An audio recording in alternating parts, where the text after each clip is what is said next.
Nous faisons ce matin de tout notre cœur, parce que nous avons besoin d'être sincères devant Dieu. C'est par grâce qu'il nous a sauvés, par le moyen de la foi. Ce n'est pas de nous, c'est un don gratuit de Dieu. Vous savez, frères et sœurs, je pensais à ça tout de suite là sur ma chaise.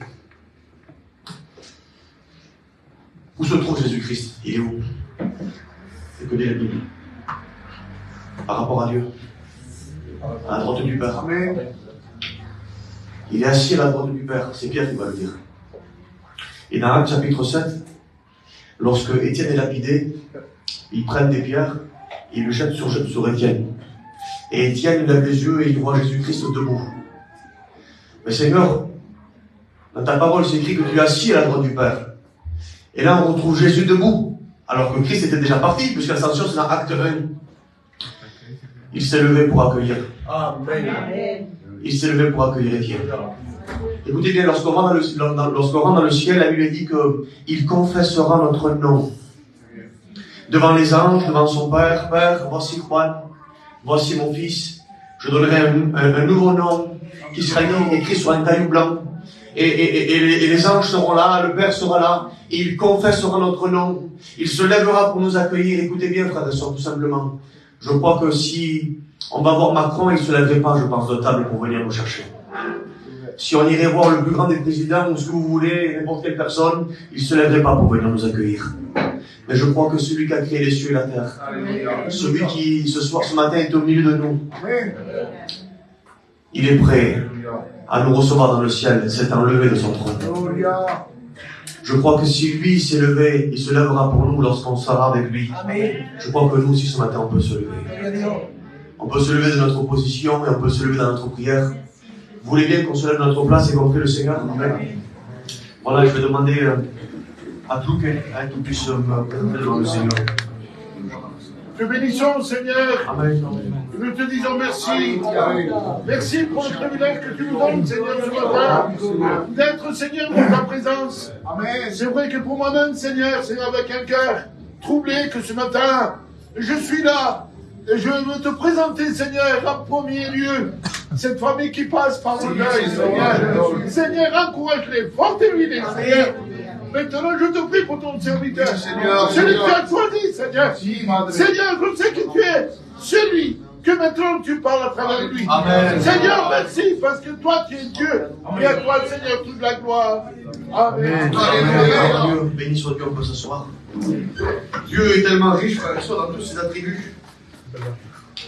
C'est-à-dire que les réunions seront toutes différentes. On n'aura jamais de réunion similaire. Parce que Dieu est tellement riche, vous savez, lorsque les flocons de neige tombent dans le ciel, et lorsqu'elles viennent sur la terre, chaque flocon a une forme qui est différente. Parce que Dieu est tellement riche qu'il met des formes différentes à chaque flocon. À chaque goutte d'eau qui tombe du ciel lorsqu'il pleut, elles ont toutes une forme différente. Alors nous, quand on les reçoit, on ne le voit pas, mais les scientifiques le savent ça. Lorsqu'ils regardent avec des microscopes, ils se rendent compte qu'ils ont tous une forme différente.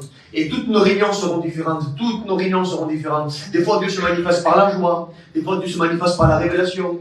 Dieu se manifeste par son amour. Dieu se manifeste par la réprimande. Dieu se manifeste. Et dans tout ça, on voit toute une diversité de la puissance de Dieu. Dieu est autant saint qu'il est amour. Il est autant amour qu'il est justice. Il est autant justice qu'il est vérité. Et Dieu est parfait dans tous ses attributs. Alléluia. Souvent de fois, on entend dire que Dieu est trop saint. Dieu n'est pas trop saint. Dieu est éternellement saint. Éternellement saint. Parce que si on dit qu'il est 3 fois saint, on met une quantité à la sainteté de Dieu. Parce que s'il est 3 fois, pourquoi il n'est pas 4 fois alors? Dieu n'est pas 3 fois saint. Saint est le Père, saint est le Fils, saint est le Saint-Esprit.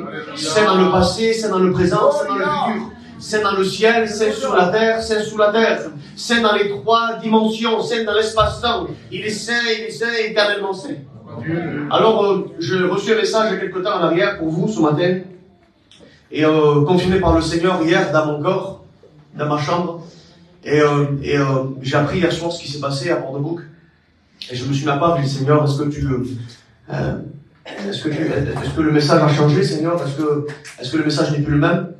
Et le Seigneur m'a dit Samuel, tu sais, je suis Dieu. Si je te donnais un message avant que ça se passe, c'est parce que je savais que ça allait arriver. Est-ce que vous comprenez ça? Dieu n'anticipe pas, il n'est pas surpris. Il ne te donne pas un message et puis après il dit hop, il y a eu ça, on change. une personne vient et puis finalement elle vient pas, il dit Seigneur, hop, le message a changé. Non, le message n'a pas changé, c'est nous qu'on s'est trompé. Est-ce que vous comprenez ça? Dieu ne change pas de message. C'est nous qu'on s'est trompé. Alors je me suis mis devant Dieu et je dis Seigneur, est-ce que c'est toujours le message? Et le Seigneur m'a dit oui Samuel, bien sûr. Je te l'ai donné avant, mais il est toujours d'actualité aujourd'hui. Alors ce matin, c'est pas le message que moi j'aurais choisi, mais moi on s'en fout. Le principal c'est que Dieu parle. Et que Dieu dit ce qu'il a envie de dire ce matin. Amen. Béni soit Dieu. Voilà, je salue toute l'église, je suis content de voir les deux églises réunies ce matin. Que Dieu vous bénisse ce matin ensemble. Amen. Vous me laissez donc le temps de prêcher ce matin? Allez, il faut que je me lance. Gloire à Dieu. Il y a un processus biblique qui se trouve dans la Bible, qu'on rencontre dans toute la Bible. Et ce matin, je ne dis pas ça avec orgueil, ni avec grosse modestie. Ce processus est composé de 3 parties. Et si on voudrait bien détailler les parties, il faudrait 3 réunions différentes pour pouvoir bien parler de chaque partie. Et ce matin, parmi les 3, on va voir un en particulier. Et nous, qu'on va voir, eh bien, peut-être par la grâce de Dieu, la prochaine fois, on aura l'occasion d'avoir un second et après un troisième. Mais en tout cas, ce matin, on va voir un premier point. Amen. Ce processus, je l'ai prénommé comme ça, selon ce que Dieu mettait sur mon corps. Ça s'appelle le brisement, la construction et le remplissage. C'est-à-dire que Dieu ne peut pas remplir ce qui n'est pas construit, on ne peut pas construire ce qui n'a pas été brisé. Il faut briser pour ensuite reconstruire, et il faut reconstruire pour ensuite remplir, parce que le but de Dieu c'est de nous remplir, afin que nous puissions déborder sur les autres. Amen. C'est ce que Dieu veut. Écoutez, la Bible dit ça dans Jérémie au chapitre 18, du verset 2 à 10. Il dit, la parole de l'Éternel fut adressée à Jérémie en ces mots. Jérémie, lève-toi et descends à la maison du potier. Et là, je te ferai entendre les paroles. Je suis descendu et j'ai vu qu'il façonnait un vase entre ses mains. Et le vase qu'il façonnait ne réussit pas. Alors il prit un second comme il trouva bon de faire. Et il façonna un second vase. On voit ici un processus merveilleux où Dieu a voulu former un premier vase qui est le symbole de Adam, qui est le premier homme de la terre, dans lequel Dieu a voulu former un corps. Il lui insuffla un roi, un souffle de vie, il devient un nefesh en hébreu qui veut dire une âme vivante. Et lorsque Adam a été formé, Dieu ce qu'il voulait c'est le remplir de lui, c'est ce qu'il a fait. Il l'a rempli d'amour, il l'a rempli de joie, il a formé à son image, à sa ressemblance, il lui a inculqué, il lui a intégré en lui, eh bien, tout ce qu'il y avait de composantes en Dieu. Il n'a pas formé à son image physique parce que Dieu est esprit, mais dans tout ce qu'il est, dans tous ses attributs, il lui a transmis et est devenu un homme. Adam, Ish, est devenu la terre rouge, la boue. Et puis cet homme a été formé, mais voilà que vous connaissez l'histoire, et le péché est rentré. Et ce vase n'a pas marché entre ses mains. Dieu aurait voulu tellement que cet homme puisse se multiplier et que le péché ne soit pas. Mais voilà que ce vase a été bréché, ce vase a été troué par le péché. Dieu a formé un corps, le péché a déformé la nation, l'école, la famille, l'éducation nous a informés. Mais le seul qui peut nous transformer, c'est Jésus. Alors l'Adam est là et puis son corps a été formé, mais le péché l'a déformé. Et puis le temps passe et Dieu veut façonner ce vase. Alors dans Genèse chapitre 6, il envoie un déluge. Et puis le temps passe et Jérémie chapitre 25 et verset 4 va dire Dieu a envoyé inlassablement ses serviteurs les prophètes. Il les a envoyés inlassablement. Mais le peuple n'a pas voulu écouter. Le peuple a fait la dure oreille. Ils n'ont pas prêté attention à ce que Dieu disait. Alors Dieu a envoyé ses prophètes, ses serviteurs, les rois. Dieu a envoyé Moïse, Dieu a envoyé la loi. Mais l'homme ne veut pas se laisser modeler. Alors une question simple. Je vous fais ça tout en introduction et qu'après je rends mon message. Ésaïe chapitre 6 et verset 8 va dire, mais qui enverrai-je? Qui marchera pour nous? En quelque sorte, qui se laissera modeler entre mes mains? Parce que l'homme est comme le livre de Agé chapitre 1 verset 6. Il dit, il est comme un sac percé. Un sac percé, ça veut dire qu'on n'a pas le temps de mettre de l'eau dans un contenu que déjà il a coulé. Dieu veut le bénir, mais le péché de l'homme empêche Dieu de le bénir parfaitement. Vous savez, c'est le péché qui nous a séparés de Dieu, va dire Isaïe, qui nous a mis une distance entre nous et Dieu. Alors, qui enverrai-je? Qui marchera pour nous en quelque sorte? Qui se laissera modeler entre mes mains? Et une voix se fit entendre, mon Père, envoie-moi pour accomplir ta volonté. Je me laisserai former et modeler entre tes mains. Et Christ est venu, écoutez bien, il a pris un corps. Philippiens chapitre 2 verset 6, il prenait un corps se rendant obéissant, un corps semblable aux hommes. Il prend un corps et son corps, son second vase. Si le premier Adam n'a pas marché dans un jardin que l'on appelle le jardin d'Éden, en hébreu ça veut dire les délices, alors il y a un second Adam qui a fonctionné, qui a réussi dans un second jardin qu'on appelle Gethsémane, qui veut dire pressoir à huile. Et alors il y a le second vase qui est pris en considération là. Dieu le prend et il arrive à le modeler. Pourquoi? Parce que l'apôtre Pierre et l'apôtre Jean vont se mettre d'accord pour dire quelque chose. Et l'épître aux Hébreux aussi, dans la bouche duquel il ne fut trouvé aucune fraude. Tenté en toutes choses, il n'a pas succombé, il n'a pas péché. Notre Seigneur Jésus-Christ n'a jamais péché. Jamais péché. Alors son vase était modelable. Mais voilà que d'abord son corps a été brisé. Il a plu, Isaïe 53:10, il a plu à l'Éternel de le briser par la souffrance. D'abord, son corps a été brisé. Ensuite, par sa résurrection, Matthieu 16:18, Jésus a dit, je bâtirai mon église. Par sa résurrection, il a été reconstruit. Et dans Actes chapitre 1 et chapitre 2, il dit, Jésus ajoute des membres à l'église, ajoute lui-même des membres à l'église. Il a brisé son corps a été reconstruit pour remplir son corps d'un salut et d'une bénédiction éternelle. Il nous a donné les ministères, il nous a donné les dons vocaux, les dons de puissance, les dons de révélation. Il nous a donné bien les armes dont nous avons besoin. Il nous a bénis de toutes sortes de bénédictions. De riches qu'il était, il s'était pauvre pour nous enrichir. Mais ce processus a été obligatoire. Il a été brisé, il a été reconstruit. Reconstruit, ça veut dire que Dieu le Père l'a ressuscité d'entre les morts. Jésus s'est aussi auto-ressuscité et le Saint-Esprit l'a ressuscité. Les trois personnes de la divinité ont participé à la résurrection. Elohim, Dieu le Père, le Fils et le Saint-Esprit ont participé à la résurrection. Écoutez ce qui se passe. Et une fois que Jésus-Christ est ressuscité, eh bien, son corps est rempli de salut. Est-ce que vous comprenez ça? L'Église, c'est l'Église de ça. Et ce processus est merveilleux. J'aimerais ce matin parler du premier processus. Je voudrais que ce matin qu'on puisse parler du brisement. Est-ce que vous voulez qu'on puisse parler du brisement? Voilà. Vous savez, frères et sœurs, si je pourrais parler de ce que je vais vous parler aujourd'hui, il faut équilibrer. L'Éternel mon berger, je ne manquerai de rien. On veut ça, bien sûr. Et il faut. Il me conduit vers de verts pâturages. Il me conduit vers des eaux paisibles, vers le chemin de la justice. Et puis après le texte continue, et si je traverse l'ombre de la vallée de la mort. C'est-à-dire que Dieu nous a jamais dit qu'on ne passait pas par la vallée. Il a dit qu'il était avec nous dans la vallée.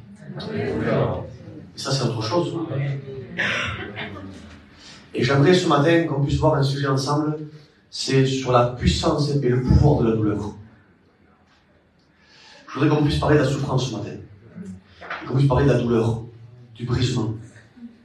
Vous savez, Jésus a enseigné dans la synagogue, dans Jean 6:60, accompagné de beaucoup de disciples, les suivaient. Mais lorsque la parole, elle lui a dit qu'il a annoncé une parole, il a enseigné, et les disciples sont réunis en disant, cette parole est dure, qui pourrait l'entendre? Et alors, à ce moment-là, certains disciples sont partis de lui. Mais je crois que ce matin, la parole s'adresse à de véritables chrétiens. Parce que si on n'est pas vraiment né de nouveau, on ne comprend pas ce qui va être dit ce matin. On ne pourrait pas comprendre ce qui va être dit si vraiment on n'a pas reçu le Christ. Et je crois que ces messages nous permettent aussi de pouvoir nous auto-analyser pour voir ce que sont dans le véritable. Nous allons prêcher ce matin le véritable évangile. Pourquoi ça s'appelle l'existe un faux évangile? Malheureusement, oui, il existe un faux évangile. Et ce matin, nous voulons annoncer le véritable évangile. On lit le texte ensemble, vous voulez bien? Jérémie, chapitre 15 et verset 18. Pourquoi ma souffrance est-elle continuelle? Et pourquoi ma plaie ne veut-elle pas se guérir? Pourquoi ma souffrance est-elle continuelle? Et pourquoi ma plaie ne veut-elle pas se guérir? Et la réponse est un point d'interrogation. Donc qui dit question dit qu'on a besoin d'une réponse. Et la réponse se trouve dans Job au chapitre 5 et au verset 7, pour ceux qui ont la parole du Seigneur. Car l'homme naît pour souffrir. Je voudrais poser une question ce matin, une question d'introduction à laquelle on va revenir. Si Dieu est bon, pourquoi le juste souffre-t-il? Si Dieu est bon, la Bible dit que Dieu est bon. Si Dieu est bon, pourquoi le juste souffre-t-il? Alors, dans cette matinée, je voudrais que nous puissions comprendre, non pas par la théorie du hasard de la souffrance. La théorie du hasard de la souffrance a dominé les pensées de l'homme pendant des milliers d'années. C'est quoi la théorie du hasard de la souffrance? C'est-à-dire que l'homme souffre, et c'est normal parce que c'est la vie. C'est comme ça. L'homme doit souffrir parce que c'est comme ça, c'est la vie, c'est la théorie du hasard. Sauf que cette théorie du hasard est rentrée dans l'Église. Et aujourd'hui, dans l'Église, il y a une pensée, une théorie charnelle et philosophique qui est rentrée et qui pense, qui s'est introduit dans l'Église et qui dit que malheureusement, l'Église pentecôtiste d'aujourd'hui pense, pas dans sa généralité, mais certaines personnes, qu'aucun mal ne peut venir de Dieu parce que Dieu est bon.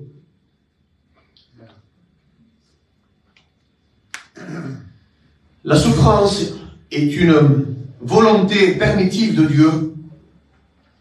Aucun cheveu ne peut tomber de notre tête. Je vous donne les textes parce que je voudrais qu'on puisse voir ce matin ensemble que ce que je dis vient de la Bible.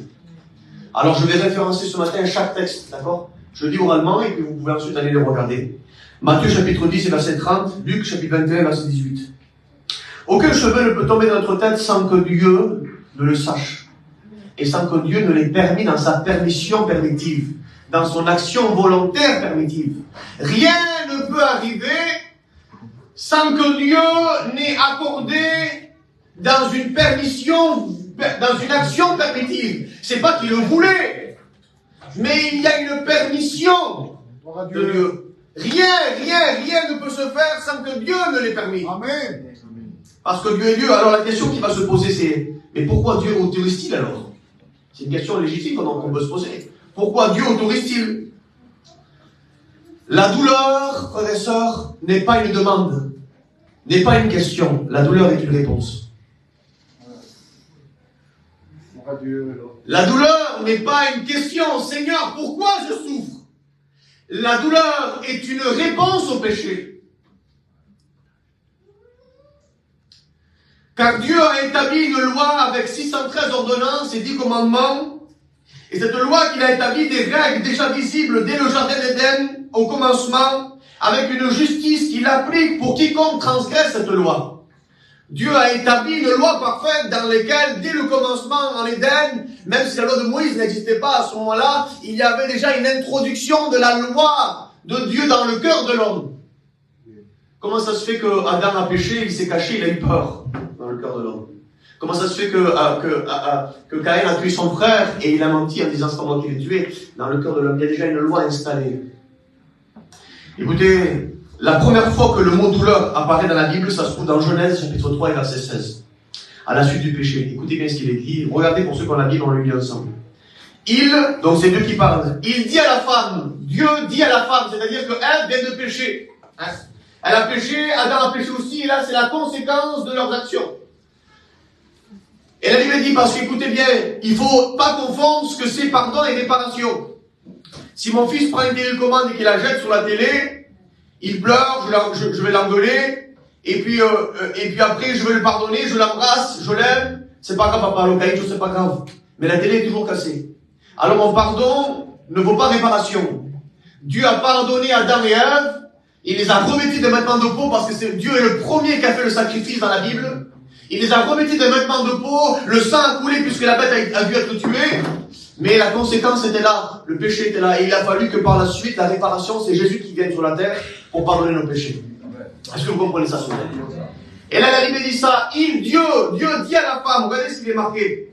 J'augmenterai, c'est Dieu qui parle. J apostrophe, ça veut dire personnel.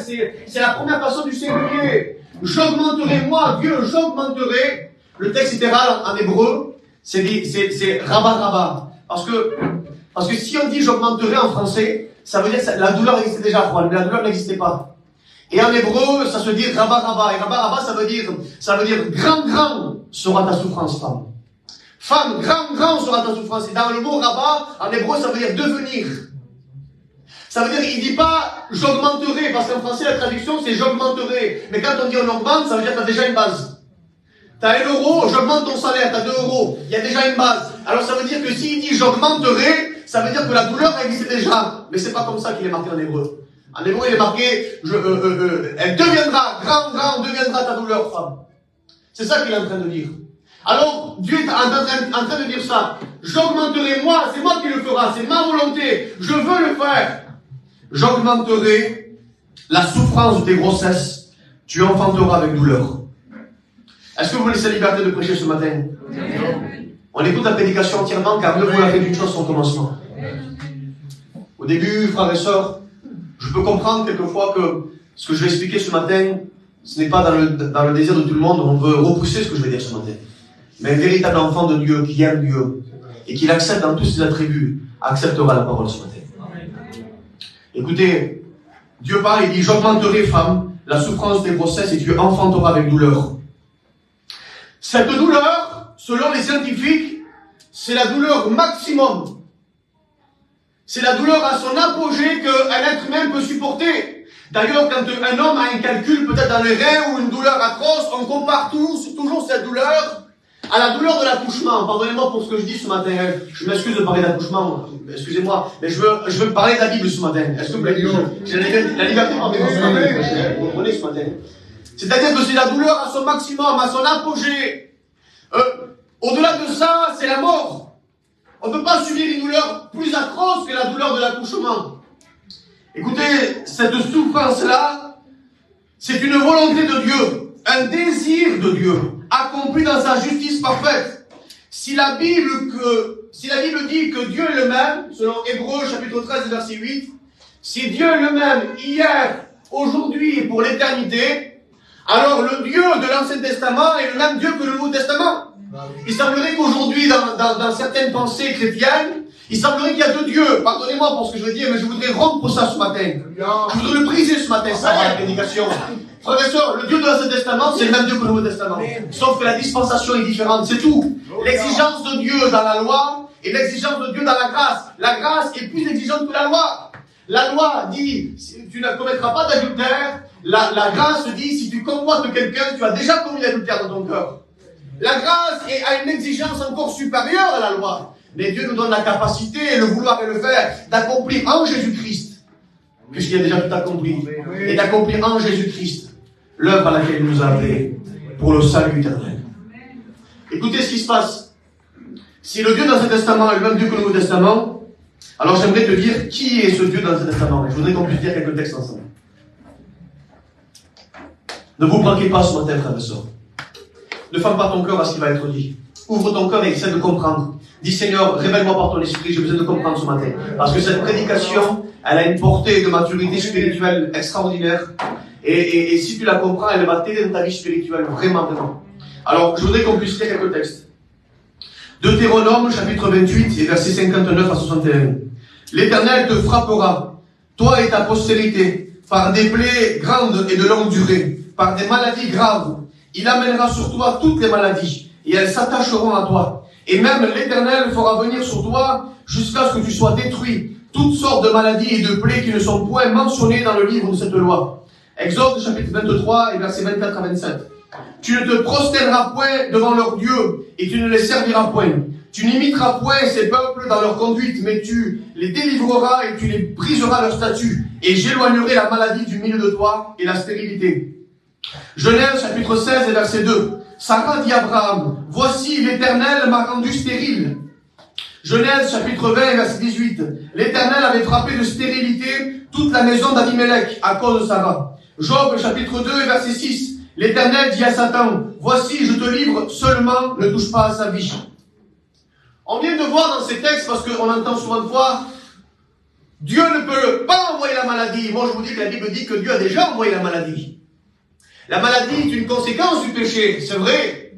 Mais Dieu peut envoyer la maladie, et Dieu a déjà envoyé la maladie. Alors, on ne connaît pas ce Dieu, nous, on connaît le Dieu de la grâce, on connaît le Dieu qui nous guérit, on connaît le Dieu qui nous délivre, on connaît le Dieu qui nous restaure, mais la Bible parle aussi du même Dieu, et de ce Dieu qui peut envoyer des maladies. Alors, Dieu envoie des maladies, mais c'est pas tout. Dieu peut aussi envoyer des démons. Il peut envoyer des mauvais esprits. Alors, normalement, c'est Satan qui envoie des mauvais esprits vers les gens. Non, mais la Bible dit, on lit ensemble, parce qu'il faut que je lise la Bible. 1 Samuel, chapitre 18 et verset 10. Et il arriva dès le lendemain qu'un mauvais esprit envoyé par Dieu saisit Saül. 1 Samuel chapitre 16 verset 14. L'esprit de l'Éternel se retira de Saül, tandis qu'un mauvais esprit envoyé par l'Éternel se mit à le tourmenter. Et tu vas me dire, Samuel, ça c'est l'Ancien Testament. Ah non, au Nouveau Testament maintenant. 2 Corinthiens chapitre 12 verset 7. Paul a une écharpe dans la chair parce que Dieu a envoyé un mauvais esprit pour ne pas qu'il puisse s'enorgueillir. Alors Dieu peut envoyer des maladies, Dieu peut envoyer des mauvais esprits, et Dieu peut tuer aussi une personne. On lit ensemble maintenant. Deutéronome chapitre 32 verset 39. Je fais vivre et je fais mourir, et personne ne délivre de ma main. 1 Samuel 2,6. Pardon, Isaïe 66, 16, il dit, c'est par le feu que l'Éternel exerce ses jugements, et c'est par son glaive qui châtie toute chair. Et par l'épée, vos femmes deviendront veuves, et vos enfants deviendront orphelins. Alors tu vas me dire, mais Samuel, moi je ne connais pas ce Dieu. Moi je connais un Dieu qui apporte la vie. Je connais un Dieu qui guérit. Dieu a tué au temps de Noé, au temps du déluge, Dieu a tué même des enfants. Par le déluge, il y a des enfants qui sont décédés. Pardonnez-moi pour ce que je dis ce matin avec beaucoup de respect. Je veux qu'on comprenne la parole de Dieu ce matin. À l'époque de Corée, lorsque la terre était tremblée et que les hommes sont tombés dans la terre, il y avait des femmes, des enfants, il y avait des enfants, peut-être des femmes enceintes aussi. Et on n'a pas l'impression qu'on connaît ce Dieu, nous là. Écoutez, mais tu vas me dire, mais Samuel, ça c'est l'Ancien Testament, c'est encore ce que tu me dis. Eh ben, on lit maintenant dans le Nouveau Testament, on lit ensemble Actes chapitre 5. La grâce a déjà commencé là, souvent, frère et sœur. La grâce a déjà commencé, la dispensation de la grâce, attention, pas la grâce, parce que la grâce a toujours existé. Dans l'Ancien Testament, on trouve la grâce aussi. Rab, c'est la grâce. Quand Élie est envoyé, et c'est la grâce. La Sunamite, Aserepta, c'est la grâce. Naomi, c'est la grâce. Avec Ruth, etc. Donc c'est des païens, ça, c'est la grâce. La grâce a existé avant l'Ancien Testament, mais la dispensation de la grâce n'a été inaugurée que par la mort et la résurrection de Jésus. Parce que si on dit que la grâce n'existait pas avant, puisque Dieu c'est la grâce, parce que la grâce c'est l'amour, et que Dieu est amour, Dieu existe depuis tout le temps. Est-ce que vous comprenez ça? Dieu existe depuis tout le temps, et Dieu est amour depuis tout le temps. Et puisque l'amour c'est la grâce, vous comprenez ça? Alors la grâce n'est pas devenue un jour. Parce que si la grâce est devenue un jour, alors Dieu est devenu un jour Dieu. Est-ce que vous comprenez ça? La grâce a déjà toujours existé, mais un jour la dispensation de la grâce est apparue. Et là, la dispensation de la grâce a déjà commencé. Et dans Actes chapitre 5, regardez ce qu'il est marqué. Ananias et Saphira vont mentir par rapport à l'intérêt. Par exemple, ils ont acheté 100 000 euros et ils disent qu'ils ont vendu 100 000 euros et ils disent qu'ils ont vendu 80 000. Pour garder, c'est pas marqué comme ça, c'est pas marqué 100 000, 80 000, mais c'est pour vous faire comprendre. Ils l'ont vendu à une certaine somme, et puis ils ont dit qu'ils l'ont vendu moins cher pour garder une partie. Et ils ont donné 80 000 à l'œuvre de Dieu. Mais c'est déjà une somme extraordinaire de donner ça. T'as qu'à dire la vérité. Je donne 80 000, je garde 1 000 pour moi, c'est mon terrain, j'ai le droit quand même. Je donne déjà beaucoup à l'œuvre de Dieu, c'est bien. Non, ils disent, ils ont voulu faire prétendre qu'ils ont donné plus que ça, ils ont tout donné, alors qu'en réalité, ils avaient gardé. La Bible dit que Dieu frappe Ananias et Dieu frappe Saphira, et ils sont décédés. Mais pendant la grâce, frères et sœurs, pendant la grâce, pour un seul mensonge. Alors maintenant, je voudrais revenir à la question par rapport à Ève. Est-ce que vous me suivez? Qui me suit ce matin? Tu savais lorsque tu vas aller. On n'a jamais entendu ça. C'est bizarre ce que tu me dis ce matin. Bon. Pour revenir à Ève, une question qui est posée ce matin. Combien de fois Ève a-t-elle péché? Combien de fois Ève a-t-elle péché? Pour subir la souffrance à son apogée. C'est la souffrance maximum dans les sorts. La portée des naissance élevée. Combien de fois Ève a péché? Dites-moi, répondez-moi, combien de fois elle a péché? Qui c'est qui est d'accord? Amen ou pas? Elle a péché une seule fois. Un seul péché pour une conséquence de douleur à son maximum. Ma question à moi est la suivante. Combien de fois avons-nous péché hier? Combien de fois avons-nous péché avant-hier? Combien de fois avons-nous péché dans cette année? Combien de fois avons-nous péché dans nos pensées, dans nos paroles, dans nos actions?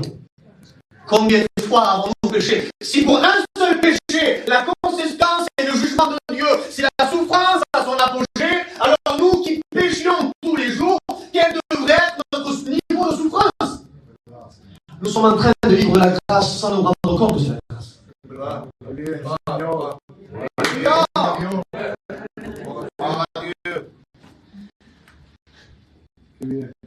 Nous sommes en train de vivre de la grâce sans nous rendre compte que c'est de la grâce. le jugement de Dieu, c'est pour un seul péché de désobéissance. Écoutez bien ce que je veux dire ce matin. Retenez ça, frère et soeur. Est-ce que tu es quelqu'un pour que le péché puisse rentrer? Est-ce que c'est un qu'elle a fait? C'est quoi? C'est une désobéissance. Certains diraient, mais c'est un petit péché, ça.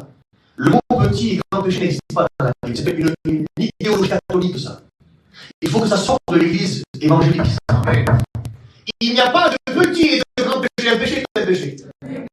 Dans Galates, chapitre 5 et verset 19, dans le même moule, dans le même sac, la Bible dit, c'est Paul qui parle, il dit, or, les œuvres de la chair sont le mensonge, l'impudicité, la jalousie, l'ivrognerie, l'excès de table, la magie. Et dans le même sac, il met la magie, l'occultisme et il met le mensonge. Ça veut dire que pour lui, c'est dans le même sac. Dans l'Apocalypse 21, quand il parle de l'énumération des œuvres de la chair, il dit la même chose. Il dit dors les chiens, et dors ceux qui ont fait ça et ça et ça. Et dans toute cette liste, tu retrouves des choses extraordinaires comme le meurtre, et tu retrouves des choses qu'on a petites, comme certains disent, comme un mensonge, une désobéissance. Je pose des questions ce matin. Qui a déjà désobéi à Dieu? Il n'y a pas de petit, de grand péché. Un péché est un péché. D'ailleurs, aucun péché sera amené dans le ciel. Alors, je veux dire ça ce matin. Si, pour un seul péché, car selon la justice et le jugement de Dieu, si pour un péché de désobéissance, la douleur est à son maximum, nous qui péchons tous les jours, parce que c'est marqué comme ça qu'on pêche tous les jours. Est-ce que c'est vrai ça? 1 Jean, chapitre 1, verset 8 à 10. Car celui qui dit qu'il ne pêche pas fait de Dieu menteur.